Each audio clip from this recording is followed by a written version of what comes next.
Reviver o espírito guerreiro, chamado ao serviço e sacrifício.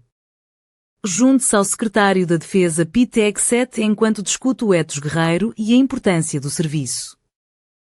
Military service changed my life. It taught me about what it means to be selfless, what it means to fight alongside your fellow Americans for them, to be laser focused on a mission. And it's the greatest thing I could have done with that period of time in my life where I could be doing a lot of other things. In every generation, you have to ask yourself the question, if not me, then who's it going to be? If not this generation, then we're passing the buck to the next generation. And so my challenge to this generation is, are you ready to step up? Are you ready to take the lead?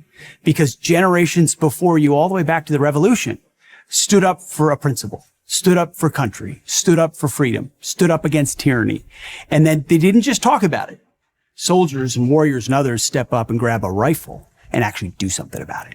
They say, you have to come through me if you want to take our freedom. You have to come through me. They did it then, and they've done it in every successive generation. And are you able to step up to that task? Do you understand the purpose-driven life? Do you understand principles larger than yourself, that our rights are endowed by a creator, not from government?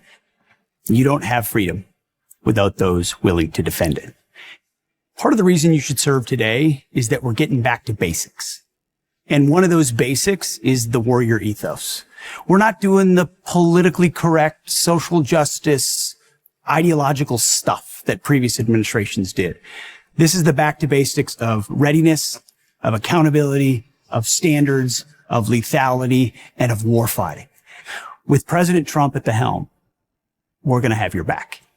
We will have your back when we ask you to do difficult things. You will be equipped with the best equipment in the world. You will be given a clear and narrow mission that's focused on our country and our country's interests. To be strong, to be tough, to be selfless, to be courageous, to be determined. Those are principles of the warrior ethos. To finish the fight. We need that instilled in the veins of our warrior class of Americans who are willing to do really tough, really difficult things, and not because they're going to get a medal for it or they're going to be famous because of it, but it's because of the integrity and honor and duty that they have inside them that makes them a warrior. You see, the world looked at Joe Biden and felt like they could take advantage of America. We were chumps. We were weak. We were woke. We were focused on other things. They look at President Trump and they say, this is a guy who's serious, substantive. He's rebuilding the military, and I don't want to mess with him. Because if I go sideways on America, I might just get the business end. So the revival of the American spirit you see most directly in the revival of recruiting numbers.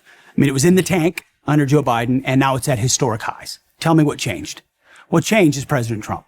What changed is belief in America. What changed is the military knows he has their back. The spirit is back, and you feel it. You feel it in the ranks. I get a chance to go see our troops. They're excited. They're proud to wear the uniform. It means a little more to them. Knowing the kind of leadership that they have. And that spirit obviously culminates at the 4th of July on Independence Day, when we all celebrate our country. That's the kind of spirit that President Trump has revived. This we will defend. That's the motto of the Army. He's revived that spirit. There's no such thing as over the top on the 4th of July. When you consider what those men did 249 years ago in signing that declaration, they were signing their own death warrant.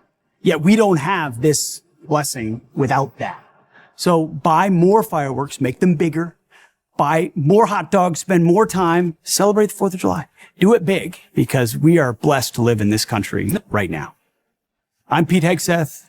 I'm the Secretary of Defense, and may God bless our military and God bless our country.